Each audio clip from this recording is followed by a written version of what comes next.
सलग 5व्या दिवशी एसआयटी कडून आता गोपनीय ठिकाणी खरातची चौकशी सुरू आहे। विविध गुन्ह्यांच्या अनुषंगाने सखोल तपास सुरू करण्यात आलेला आहे। आर्थिक व्यवहार, नेटवर्क आणि लैंगिक शोषण प्रकरणावर पोलिसांचा विशेष फोकस आहे। आज खरातला मिरगावमध्ये नेण्याची ही शक्यता आहे। ईशानेश्वर मंदिर आणि फार्म हाऊसवर त्याची चौकशी होणार असल्याची सूत्रांनी माहिती दिली आहे। घटनास्थळी नेऊन पुराव्यांची पडताळणी करण्याची तयारी सध्या सुरू झालेली आहे।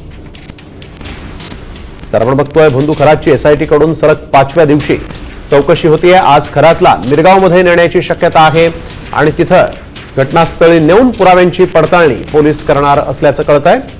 भोंदू खरात याची एसआयटी कडून सलग 5व्या दिवशी चौकशी होतीये। गोपनीय ठिकाणी भोंदू खरातनं आणखीन काय काय कारनामे केलेत ते उघड पाडण्यासाठी म्हणून पोलीस सखोल तपास करतायत। त्याला आज मिरगावला नेण्याची देखील शक्यता आहे। ज्या ठिकाणी त्यानं महिलांचं शोषण केलं होतं, सर्वसामान्यांना गंडवलं होतं, त्या ठिकाणी नेऊन पोलीस त्याची चौकशी करतायत।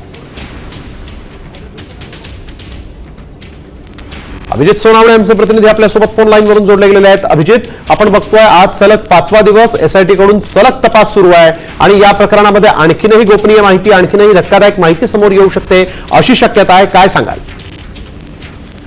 आज सलग 5व्या दिवशी एसआयटी कडून गोपनीय ठिकाणी खरातची चौकशी सुरू आहे। त्याचा आर्थिक व्यवहार, त्याचं नेटवर्क आणि लैंगिक शोषण प्रकरणावर एसआयटी कडून फोकस करण्यात आलेला आहे। आणि विशेष म्हणजे आज खरातला एसआयटीची टीम मिरगावला देखील नेण्याची शक्यता व्यक्त केली जाते। कारण ईशानेश्वर मंदिर आणि त्याच्या फार्म हाऊसवर कोण येत होतं, कुठले मोठे सेलिब्रिटी येत होते, राजकीय नेते येत होते, त्या ठिकाणी त्यांच्या काय पूजाविधी केल्या जात होत्या याची प्रत्यक्ष घटनास्थळी घेऊन पुराव्यांची पडताळणी करण्याची शक्यता जी होती एसआयटी कडून व्यक्त करण्यात आली। त्यामुळे कारण या सगळ्या संदर्भात आपण बघितलं तर काल एसआयटी कडून त्या फार्म हाऊसच्या मॅनेजिंग असेल, मंदिरातील पुजारी असतील, या सगळ्यांची देखील चौकशी करण्यात आलेली होती आणि या चौकशीतून अत्यंत महत्वाची माहिती अगदी त्यामुळे आजच्या दिवसात काय नेमकी चौकशी होते, काय धक्कादायक माहिती समोर येते, पोलिसांना किती यश येतं हे पाहणं महत्वाचं राहील। धन्यवाद तुमच्याकडून तुम्ही दिलेल्या सविस्तर माहितीसाठी।